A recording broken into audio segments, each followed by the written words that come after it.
14.2 का प्रश्न 4 का प्रश्न नंबर 3। ठीक है, तो चलिए देखते हैं। तो हमें क्या करना है, गुणनखंड करना है। तो हमें कुछ व्यंजक दिया गया है और उस व्यंजक का हमें क्या करना है, गुणनखंड करना है। तो हमें दिया गया है x की घात 4 माइनस y प्लस z की घात 4। ठीक है, इस प्रकार से जो है हमें गुणनखंड मतलब जो व्यंजक जो है दिया गया है और इसके हमें जो है गुणनखंड करके बताना है। तो सबसे पहले क्या करेंगे, x की घात 4 है तो क्या मैं x की घात 4 को x की घात 2 और उसकी भी घात 2 ऐसा लिख सकते हैं, क्योंकि 2 में जब 2 का गुणा करेंगे तो वो 4 हो ही जाएगा। लेकिन क्या हम इसे इस प्रकार से लिख सकते हैं, बिल्कुल लिख सकते हैं। तो हम क्या लिख देंगे कि x की घात 2 की घात 2, कुछ इस प्रकार से जो है हम लिख देंगे। समझ में आया। और माइनस, तो हम भी क्या लगाएंगे, माइनस। अब y प्लस z की घात भी 4 है तो क्या हम इसको भी y प्लस z की घात 2 और इसकी होल घात 2 लिख सकते हैं, क्योंकि जब 2 में 2 का गुणा करेंगे तो हम 4 हो ही जाएगा। तो क्या हम इसको इस प्रकार से जो है लिख सकते हैं, बिल्कुल लिख सकते हैं। तो हम क्या लिख देंगे, y प्लस z की पावर 2 की होल पावर 2, मतलब उसकी घात कितनी कर दी हमने, 2 कर दी है। 4 थी तो हमने पहले 2 करी, फिर उसकी पावर पूरी की पावर 2 कर दी। इतना समझ में आया क्या लिखा है। ठीक है, अब ये हो गई हमारी x के स्क्वायर की होल पावर 2 माइनस का y प्लस z की पावर 2 की होल पावर 2। अब यहाँ पे हम कुछ सर्व समीकरणों का उपयोग करेंगे। तो सर्व समीकरण जैसे कि देखो, एक सर्व समीकरण होती है हमारी a स्क्वायर माइनस का b स्क्वायर, यही होती है।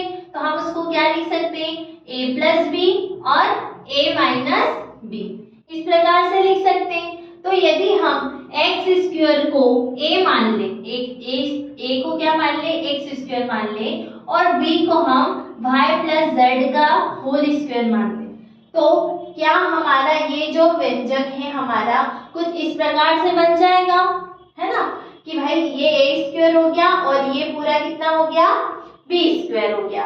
ये a स्क्वायर और ये b square, a square minus b square. तो क्या हम इस सर्व समीकरण को इस प्रकार से लिख सकते हैं कि यदि ये बराबर होंगे तो हम ये वाले व्यंजक को भी इस प्रकार से लिख सकते हैं, है ना। तो ये कितना हो जाएगा हमारा x माइनस का, यहाँ पर हम इसको इस प्रकार से लिखेंगे y प्लस z, और एक ब्रैकेट में यहाँ पे माइनस है तो अब यहाँ पे क्या हो जाएगा, प्लस का हो जाएगा। यहाँ पे हमने क्या किया, इस सर्व समीकरण का उपयोग किया है कि हमने मान लिया कि जो x स्क्वायर है वो a है और y प्लस z का होल स्क्वायर वो b है। तो a square minus b square कितना होता है, a plus b, a minus b, तो a माइनस और ये b और a प्लस में b, है ना। आगे पीछे लिख सकते हैं कुछ भी। ठीक है, अब देखो, अब ये अच्छा, ये हमारी होल पावर थी x स्क्वायर, है ना, ये तो हम भूल ही गए, क्योंकि a पूरा x स्क्वायर है और b पूरा y प्लस z का स्क्वायर, तो हम यहाँ पे स्क्वायर भी लगाएंगे, क्योंकि ये होल पावर स्क्वायर है, मतलब ये वाली पावर है, इससे हमने जो है इसकी तुलना करी है। ठीक है, क्योंकि a तो हमारा पूरा x स्क्वायर था और b y प्लस z का होल स्क्वायर था, तो ये कितना हो जाएगा, x square minus y plus z का होल स्क्वायर और x square plus y plus z का होल स्क्वायर। ठीक है, अब बात समझ में। ठीक है, अब देखो, ये सर्व समीकरण फिर से इसी प्रकार से हो गई। अब हम क्या मान सकते हैं कि मान लो a हमारा x है और b हमारा y प्लस z है, इस प्रकार से मान सकते हैं। पहले 4 पावर थी, 4 घात थी, तो हमने क्या किया, उसके टुकड़े टुकड़े कर दिए 4 के, कैसे, 2 फिर 2, तो फिर जैसे हमारे यहाँ पे क्या था, x स्क्वायर की होल पावर 2 और माइनस y प्लस z की होल पावर 2 की पावर 2, तो ये x स्क्वायर पूरा हमने a माना था और y प्लस z का होल स्क्वायर हमने कितना माना था, 1, पर ये पावर हमने इससे कंपेयर की थी। ठीक है, तो हमारा क्या आया था x square minus Y plus z का whole square, x square plus Y plus z का होल स्क्वायर।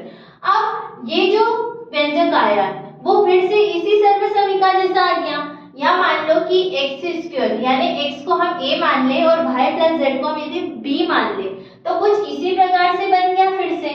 तो यहाँ पर हम फिर से यही वाली सर्व समीकरण का उपयोग करेंगे कि x minus Y plus Z, ठीक है, और एक क्या हो जाएगा x plus Y plus Z, मतलब सर्व समीकरण के अंदर सर्व समीकरण हमने लगाई है और ये प्लस का ये तो ऐसा ही रहेगा क्योंकि सर्व समीकरण माइनस के जब आती है तभी वो लगती है, ठीक है। जब माइनस का आएगा तभी इस सर्व समीकरण को हम लगा सकते हैं, प्लस का आएगा जब हम नहीं लगा सकते, ठीक है।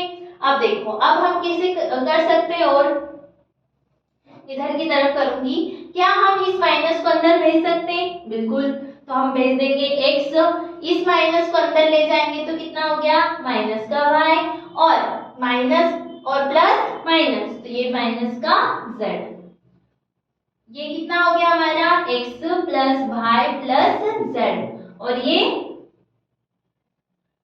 x square plus y plus z का होल स्क्वायर, ठीक है। हम इसका अंदर भी जो है गुणा कर सकते हैं और यदि ऐसे ही छोड़ेंगे तो ऐसे भी जो है हम कर सकते हैं, ठीक है।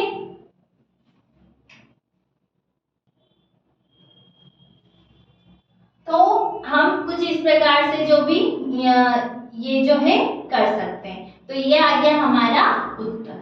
समझ में आया किस प्रकार से किया है। यदि किसी की घात 4 है तो आप उसको दो की मतलब 2 की घात 2 ऐसे करके जो है उसके टुकड़े कर सकते हैं। फिर सर्व समीकरणों का उपयोग करके उसके और गुणनखंड कर सकते हैं और इस प्रकार से जो है हमारा इस वाले व्यंजक के गुणनखंड ये आ गए हैं, ठीक है। तो ये था हमारा प्रश्न नंबर 4 का तीसरा वाला प्रश्न, ठीक है। तो अब देखते हैं हम इसके आगे वाले प्रश्न।